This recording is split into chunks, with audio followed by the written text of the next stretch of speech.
Say cheese, eat the cheese! Welcome back to my vlog! Hi everyone! It's been a while. So for today's video, our topic is about board examinations, pamahiin. Ano nga ba yung mga pamahiin na in-apply ko before, on the day, and after the exams? Okay, let's start! 3, 2, 1. Okay, so I have here 10 board examination pamahiin na in-apply ko during my board exam. So, that was 2021, just 3 years ago as of posting or as of doing this vlog, okay? So, first, simulan natin dun sa mga pamahiin before the board exams. So, on the week of the exam, first na may isasuggest ko is don't eat eggs. Kasi, ano ba yung sura ng egg, diba, below? So, alam mo na, ayaw natin bumagsak, ayaw natin nakakuha ng 0, ayaw natin ng ganon. So, ako talaga, personally, feeling ko, pauso ko lang ito, pero hindi ako kumain ng itlog the whole month, actually, ng board exam. Pero kayo, kung gusto nyo namang on the week of exam, go lang. Pero ako talaga, parang hindi ako masyadong nag-iitlog during board exam season ko. Kasi nung nag-aaral, ganyan. Pero syempre, diba, di mo naman maiiwasan. May mga halong itlog yung makakain mo. So, okay na siguro on the week of the exam, huwag ka mag-egg. Don't eat eggs. So, for our second pamahiin is don't get a haircut, guys. Please lang. Kasi diba yung, yung knowledge natin nandito sa ulo. So, parang ito yun eh. Ito yung lahat ng wisdom mo. Ito yun. So, pag ginamit mo, di parang, okay, nawala yung ibang wisdom, ganun. So, parang, ewan ko, ever since college, ganun talaga yung pamahiin ko na hindi ako nagpapagupit kapag may major exams or talagang finals, ganyan. So, nung buong board exam, sobrang haba ng buhok ko. Hindi ko yung pinagupit, kasi init na ako kasi nga, alam mo yun, parang andito lahat ng knowledge ko eh. So, kayo, nasa inyo naman kung gusto nyo magpagupit, di ba? Pero ako, ayun nga, again, I suggest, don't get a haircut before the exams. After na exam, sige, pagupit mo lahat yan. So, third is, ito na, on the day of the exams, wear everything red. As in, head to toe, mag-red ka. Hayaan mo sila kung tingin nila okay, ganyan. Mag-red ribbon ka, ganyan. Red lip, red lipstick, red eyeshadow, red foundation, red undies, yan. At least hindi lang kinikita na iba. Red nails, kung gusto mo pa-color ng nails, go. Ganyan. Red socks. Tapos, red hanky. Yun, during my time pala, wala kasi akong red underwear. So, ang ginawa ko is, red hanky na lang, ganun. So, may red hanky ako sa panyo all the time. Kasi for the 2 days of boards, may red na panyo ako. So, ayun. Basta wear everything red ha. Alam yun naman, pampaswerte. Then, fourth is eat red KitKat. Guys, in Japanese, yung KitKat kasi means luck, good luck. So, ako talaga, ang dinala kong snack is KitKat. Kahit ang tamis niya, makati sa lalamunan, go lang. During breaks, ang ginagawa ko is kumakain ako ng KitKat. Siyempre, before ako umalis ng bahay, kung kumagat na ako ng KitKat, hindi ko naman inubos, kagat-kagat lang. Then, habang nandun na ako sa venue, during breaks, yun ang kinakain ko, ganyan. Although, wag madami kasi baka ma-sugar rush ka, antukin ka naman, di ba? Yung konti-konti lang.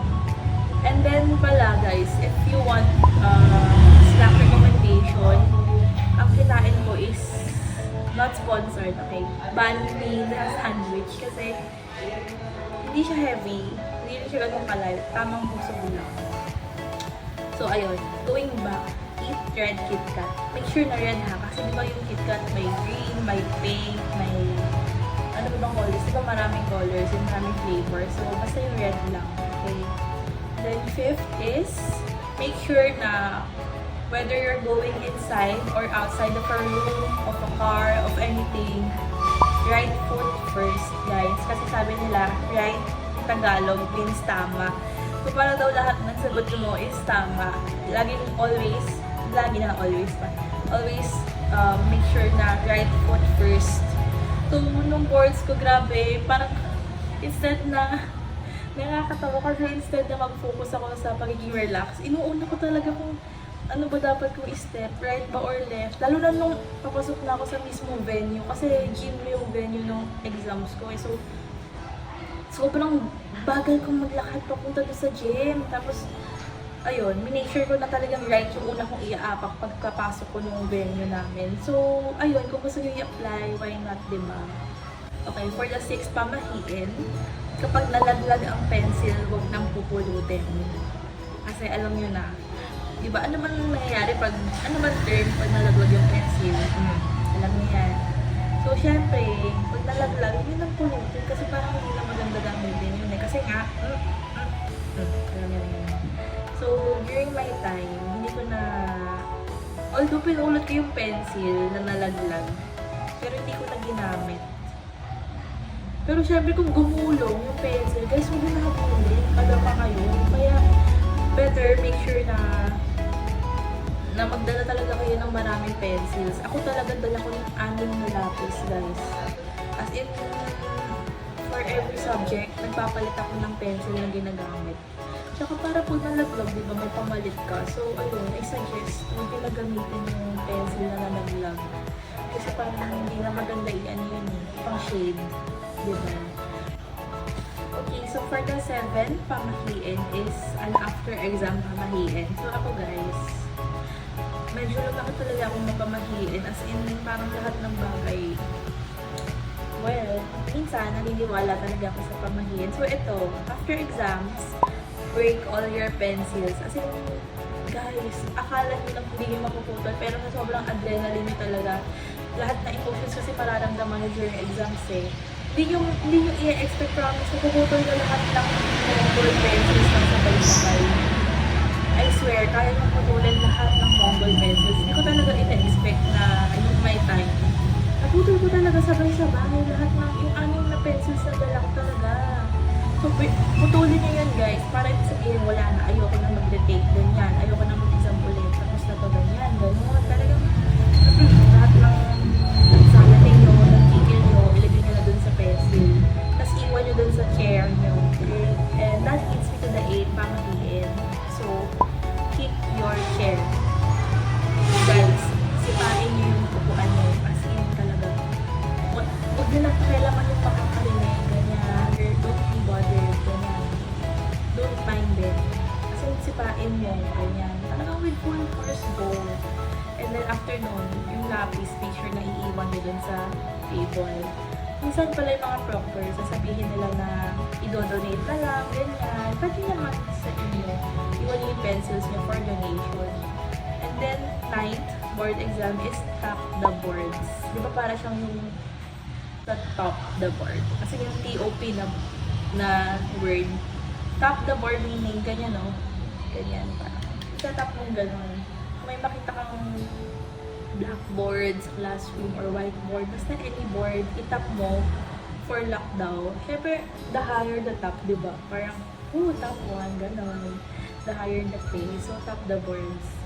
Then, lastly is never look back. Guys, huwag ka nang tumingin patalikod. As in, during my time, syempre, di ba pag mapapasa ka ng last scantron for the last subject, di ba minsan yung iba ipapasa sa proctor, tapos babalik sa upuan. Ako hindi. Talagang make sure ko na okay, sure na ako dito, ready na ako mag-submit.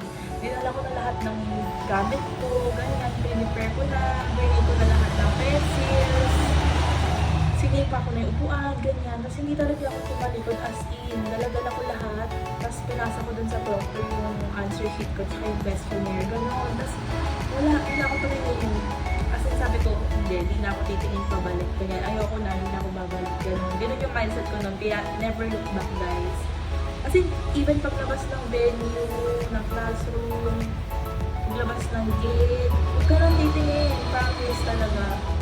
Kalimutan mo na isipin mo sa sarili mo, tapos na yun, ayoko, hindi na ako babalik doon, gano'n. That's the mindset. And then lastly, ito talaga, super last, is make sure to pray and keep a rosary with you. So if you're a non-Catholic, kung ano yung ginagamit nyo sa religion nyo, pwede mo naman dalhin, ganyan.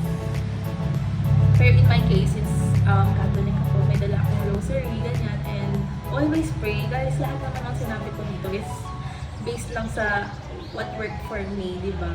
It might work for you too, pero samahan niyo ng dasal. Ewan ko kasi ang hirap talaga ng board. So, kahit anong boards guys, mahirap, hindi lang medtech board. So, di ba, prayer talaga siya with faith, ganun. And hard work of course, tsaka trust din. So, kahit gawin mo lahat ng pamahiin na to, di ba, parang hindi ka rin confident sa sarili mo, tsaka sa someone up there, alam mo na, si Lord. And, hindi tayo sure, gano'n. So, basta just do your best and itry nyo yung mga pamahiin na sinabi ko and pray. Okay?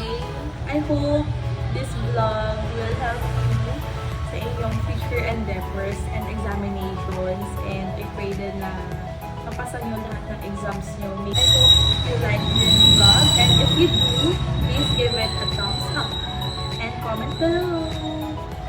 See you on my next vlog. Bye-bye!